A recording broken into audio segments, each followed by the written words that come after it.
Bachelor of hotel management లో university first rank, second rank, third rank. Sun international, Visakhapatnam, Hyderabad. యష్గారు నమస్తే. నమస్తే. So Jaganmohan Reddy ఈ రోజు కూడా బెంగళూరు ప్యాలెస్కి వెళ్ళాడనమాట. అంటే ఏపీలో ఉండట్లేదు, హైదరాబాద్లోనూ ఉండట్లేదు అని బెంగళూరు వెళ్ళిపోతున్నారు సతీ సమేతంగా. ఎందువల్ల, ఏంటి అతని భయం? అంటే జగన్మోహన్ రెడ్డికి చాలా ప్యాలెస్లు ఉన్నాయి. ఆంధ్రప్రదేశ్లో ప్యాలెస్ ఉంది, హైదరాబాద్లో ప్యాలెస్ ఉంది, బెంగళూరులో ప్యాలెస్ ఉంది, చెన్నైలో ప్యాలెస్ ఉంది, ఆడి పాడే పచ్చిబద్దలు ఎక్కడెక్కడో ప్యాలెస్లు ఉన్నాయి. ఏం చేసుకుంటాడో కూడా తెలియదు, కట్టుకొని వస్తాడు, చచ్చేటప్పుడు తీసుకెళ్తాడో కూడా తెలియదు. అన్ని ప్యాలెస్లు ఉన్నాయి, అంత డబ్బు ఉంది జగన్ రెడ్డికి. కాకపోతే ఆంధ్రప్రదేశ్ రాష్ట్రంలో ఉంటే ఏదైనా కేసులో అరెస్ట్ చేస్తారని భయపడుతున్నాడు. అంత కుంభకోణాలు, అంత అవినీతి చేశాడు కదా, ఏదో దానిలో కేసు పెడితే ఖచ్చితంగా జైలుకి వెళ్తాడని భయం అయితే ఒకటి ఉంది. ఒకవేళ అదే కేసు కనుక ఆంధ్రప్రదేశ్ రాష్ట్రంలో పెడితే తెలంగాణలో నుంచి లిఫ్ట్ చేయడానికి తెలంగాణ గవర్నమెంట్ కూడా సహకరిస్తుంది. అందుకని తెలంగాణలో కూడా ఉండట్లా. అది వెళ్ళి ఇప్పుడు బెంగళూరులో ఉంటున్నాడు. బెంగళూరులో కూడా కాంగ్రెస్ గవర్నమెంట్ ఉంది. కాకపోతే కాంగ్రెస్ గవర్నమెంట్ డీకే శివకుమార్ కొద్ది జగన్మోహన్ రెడ్డికి ఫేవర్గా ఉంటాడు. చంద్రబాబు నాయుడు నిజంగానే జగన్మోహన్ రెడ్డిని అరెస్ట్ చేయాలి అనుకుంటే తెలంగాణలో అరెస్ట్ చేయగలడం ఈజీ అయిపోద్ది, కానీ బెంగళూరులో అరెస్ట్ చేయడం కష్టం అవుతుంది.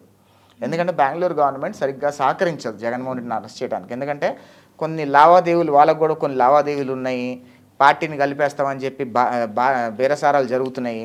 సో ఇవన్నీ ఉన్నాయి కాబట్టి అలాగే డీకే శివకుమార్కి వాళ్ళ ఫ్యామిలీతో కూడా సత్సంబంధాలు బాగానే ఉన్నాయని టాక్. అవును, అందుకనే కదా మన షర్మిలమ్మని తీసుకెళ్ళి ఆంధ్ర రాష్ట్ర అధ్యక్షురాలుగా చేసింది. ఖచ్చితంగా ఏది పొలిటికల్ ఆస్పిరేషన్ లేకుండా, ఏదో పొలిటికల్ లేకుండా జగన్మోహన్ రెడ్డి వెళ్ళి అక్కడ నుంచోడు. జగన్మోహన్ రెడ్డి ఎంత నీచంగా ఈరోజు రాజకీయం చేస్తున్నాడంటే, రాష్ట్రంలో ఉండి రాజకీయం చేయట్లా, పక్క రాష్ట్రంలోకి వెళ్ళి ఆంధ్రప్రదేశ్ రాష్ట్ర రాజకీయం చేస్తున్నాడంటే జగన్మోహన్ రెడ్డిని ఏమనాలో ఇంకా ప్రజల విజ్ఞతకి వదిలేస్తాను నేనైతే.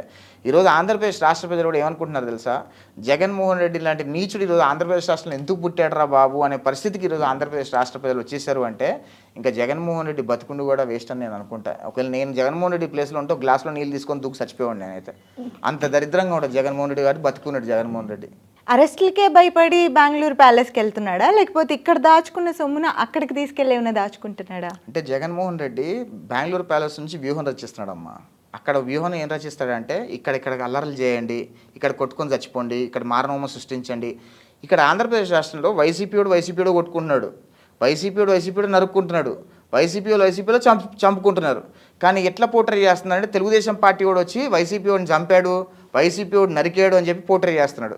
జగన్మోహన్ రెడ్డి గురించి తెలిసిందే కదా, పచ్చి అబద్ధాలు అవలీలగా నిజాల్లాగా చిత్రీకరించే అంత నీచమైన రాజకీయ నాయకుడు జగన్మోహన్ రెడ్డి. ఎందుకంటే జగన్మోహన్ రెడ్డికి ఒక మానసికంగా రోగం ఉందేమో అని అనిపిస్తుంది నాకు. ఎందుకంటే ఒక అపరిచితుడు ఏ రకంగా మాట్లాడతాడు, ఒక ఉగ్రవాది ఏ రకంగా మాట్లాడతాడో అంత స్పష్టంగా మాట్లాడే ప్రయత్నం చేస్తూ ఉంటాడు. జగన్మోహన్ రెడ్డి ఆంధ్రప్రదేశ్ రాష్ట్రం గత 5 సంవత్సరాల్లో దోచుకుందంతా ఎక్కడ దాచుకుంటాడు, విదేశాల్లో దాచేసాడు ఆల్రెడీ. బెంగళూరులో దాయాల్సిన అవసరం ఏం లేదు. కాకపోతే బెంగళూరులో ఉంటే ఏంటంటే సేఫ్ ఉంటాడు కొద్దిగా, అక్కడ నుంచి ప్రణాళికలు రచించవచ్చు, అక్కడ నుంచి ఆంధ్రప్రదేశ్ రాష్ట్రంలో విషం చిమ్మచ్చు అనే ప్రయత్నంలో భాగంగానే జగన్మోహన్ రెడ్డి ఇప్పుడు బెంగళూరు ప్యాలెస్కి వెళ్ళి ఆంధ్రప్రదేశ్ రాష్ట్ర రాజకీయం చేస్తున్నాడు. అంటే ఇక్కడ డౌట్ ఏంటంటే, గత 5 సంవత్సరాలు అధికారంలో ఉన్నప్పుడు ఎప్పుడు బెంగళూరు ప్యాలెస్కి ఒక్కసారి కూడా వెళ్ళలేదు. ఇప్పుడు పదే వెళ్తూ సతీ సమేతంగా అక్కడ ఉన్నారు. అది ఇప్పుడు టాక్. అంటే తెలిసిందే కదమ్మా, నేను ఇందాక చెప్పా, ఇప్పుడు జగన్మోహన్ రెడ్డికి 5 సంవత్సరాల్లో చేసిన అరాచకాల మీద తొవ్వే కొద్దీ భయంకరమైన అవినీతి బయటపడుతుంది.